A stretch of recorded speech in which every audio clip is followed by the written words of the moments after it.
Bulb जला दे।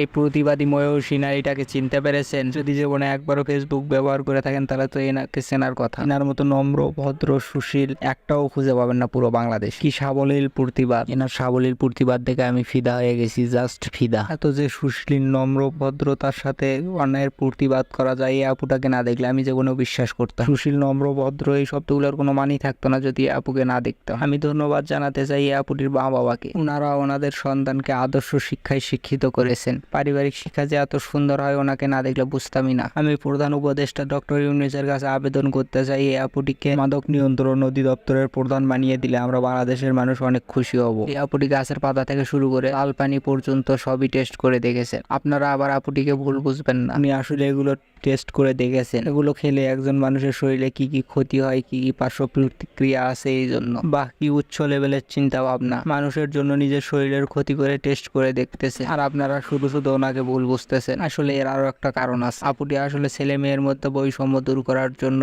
উড়ন্ত গাছের পাতা সেবন করতেন। আগে একটা ডায়লগ ছিল, ছেলে ভালো কিন্তু শুধু একটু গাঁজা খায়। এখন আর এই বৈষম্য থাকলো না, এখন মেয়েদের জন্য এটা প্রযোজ্য। ভাই আপনারা কোনোদিন বৈষম্যর ভেতর থেকে বের হতেই পারবেন। আপুটি কত চিল্লাপাল্লা করে প্রতিবাদ করলো, আপনারা তার প্রশংসা বাদ দিয়ে আর্মি অফিসারের প্রশংসা করতেছেন। এখানেও বৈষম্য।